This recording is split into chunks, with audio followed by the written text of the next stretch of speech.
Viral video দেখা যাচ্ছে, এখানে দেখা যাচ্ছে পুলিশ যে কোনো ব্যক্তির পিঠে তার মোবাইল ঠেকিয়ে বলে দিচ্ছেন তিনি বাংলাদেশি কিনা। দেখুন, এটা না মানে এইটাকে নিয়ে আমরা রেগে উঠতে পারি এবং রেগে ওঠার প্রয়োজন রয়েছে। কেননা দেখুন, এইটা না প্রশ্নটা খালি আজকে একটা এসআইআর করা হবে কি হবে না তার প্রশ্ন না।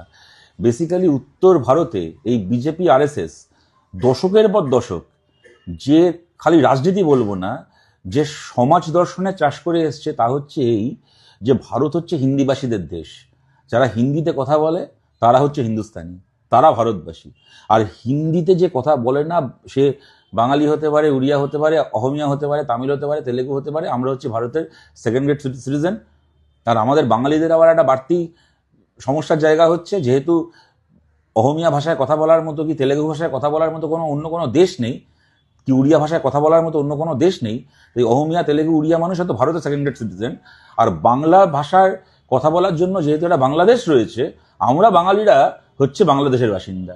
এই যে দিল্লি পুলিশ যে বাংলা ভাষাকে বাংলাদেশি ল্যাঙ্গুয়েজ বলে একদম অফিসিয়াল ডকুমেন্টে লিখেছিল, সেটা এমনি এমনি নয়।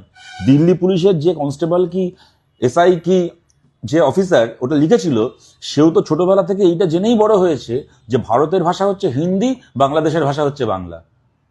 নেতাজি সুভাষচন্দ্র বোসের ভাষা, মাতঙ্গিনী হাজরার ভাষা, ক্ষুদিরাম বোসের ভাষা হচ্ছে, রবীন্দ্রনাথ ঠাকুরের ভাষাটা হচ্ছে বাংলাদেশের ভাষা।